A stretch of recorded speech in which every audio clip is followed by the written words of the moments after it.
Hello Rubies, how are you? If this is your first time here, welcome to the Ruby Aura Mindset channel, where the Rubies and we come together and figure out real life principles, real life situations, and how we can apply spiritual wisdom to overcome and live lives more abundantly. We are at the midway year mark, and as promised, I wanted to do an Esther deep dive episode, and I'm going to teach you how to abstain and enjoy life again using Esther principles for the rest of the year.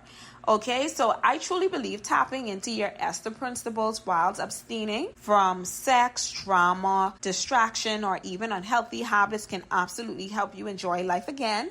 And we're going to glow up in peace, power, and purpose. Okay, this is a very exciting episode for me, as you can hear it inside of my voice. And I'm just really happy. And I'm able to present this to you in this way. So how are you going to abstain and enjoy life again using your Esther Era energy? And I wanted to use Esther because I feel as if many women, sometimes we don't want to do the work because it doesn't sound fun.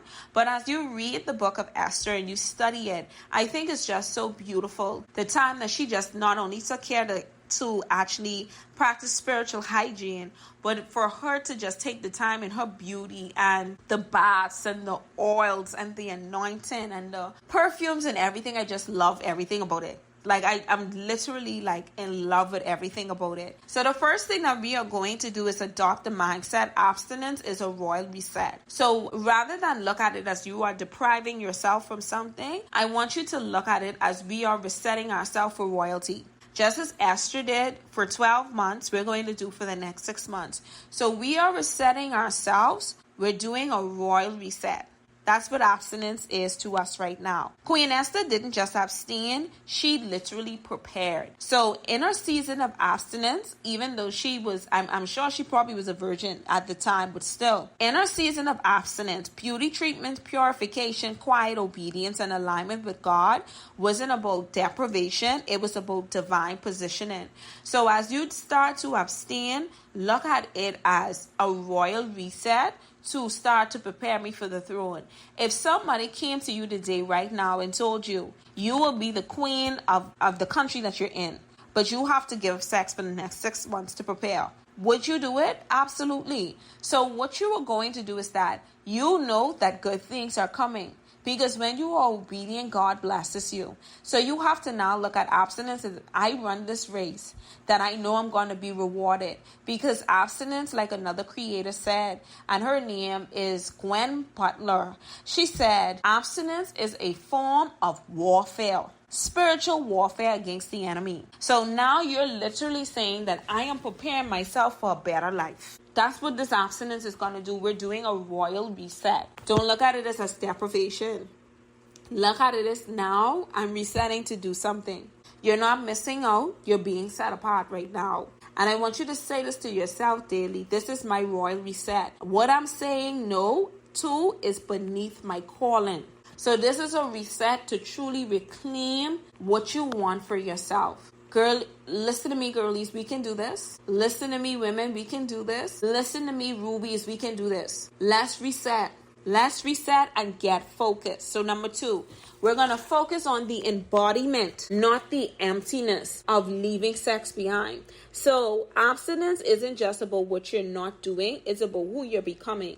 You're going to use this season to reconnect with your divine femininity, build your signature scent, your soft beauty and glowing routines. Deepen your prayer life and spiritual sensitivity. Walk in silence and make your next season your softest and strongest one yet. I guarantee you, once you take the time to embody this focus on, you don't have to publicize it, just start it for you. Start doing these routines for you, and people would automatically notice, because when they look in your face, there's going to be a glow about you, because you're recalling back all of the energy that the enemy took away from you.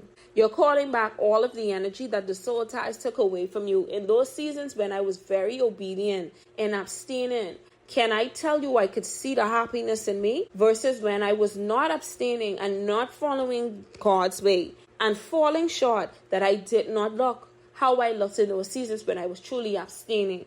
Okay, so the Esther principle of this is number 2 is that she didn't chase, she prepared.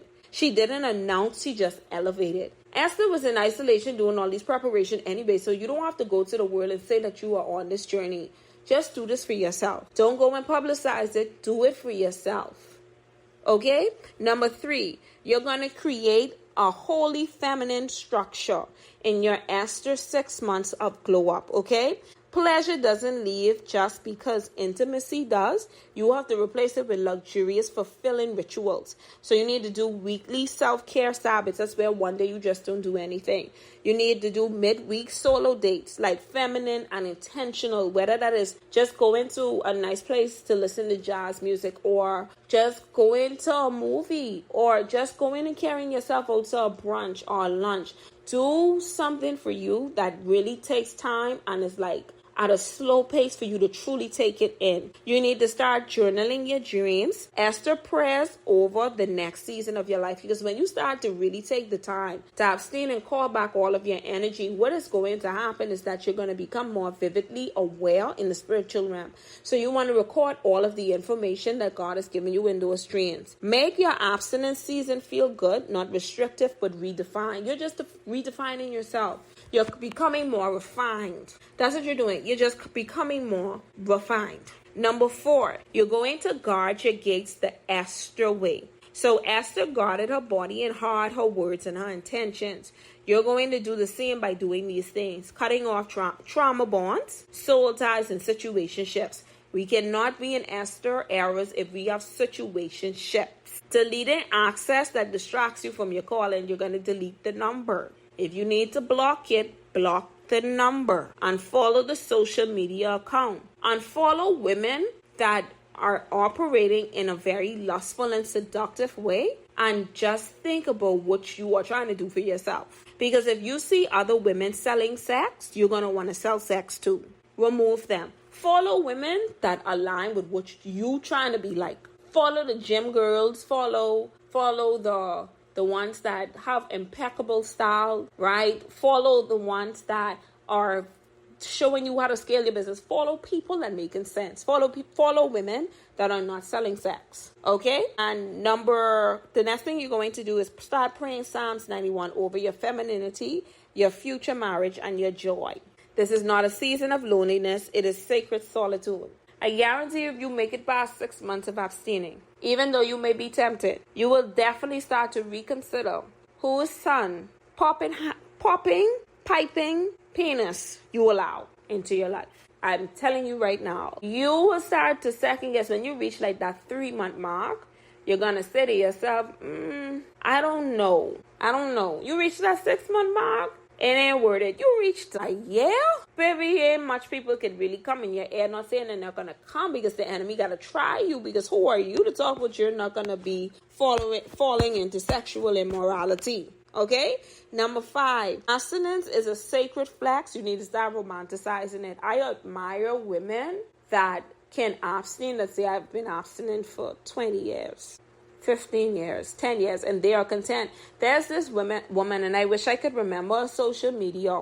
I wish I could remember this woman's social media. And I want y'all to know this very thing. This woman looks so youthful. She looks like she's in her 20s, but she's in her 40s because of how long she has been abstaining.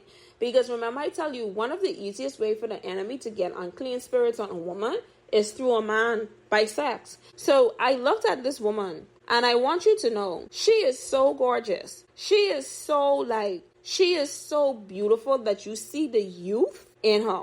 You see the youth that is inside of this woman. And let me tell you something. I hope I come across her social media one of these days, because she looks absolutely beautiful. Okay? And that's the type of women that I follow and I romanticize, because I aspire to be just like that. This daily. I'm not withheld. I'm being watched over.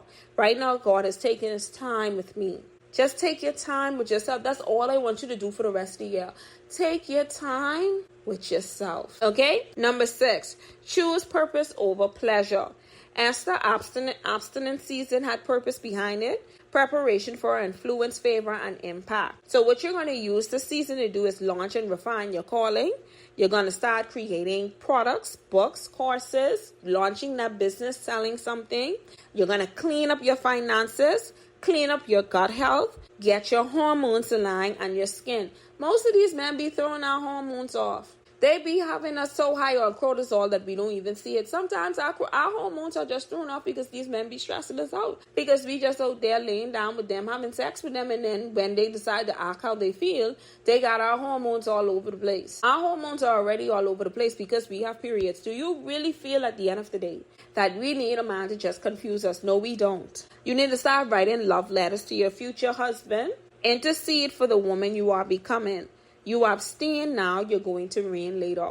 You know how appreciative that when you actually meet your husband after the season of abstaining and taking care of yourself, do you know how appreciative he is going to be of you? Do you know how great sex probably would be? I've never had marriage sex, but I guess for anybody that is out there probably could tell us that it's probably great. But do you know how much better you're going to feel that you know that in that season you made a conscious decision to just preserve yourself because you wanted the best for you and your future husband?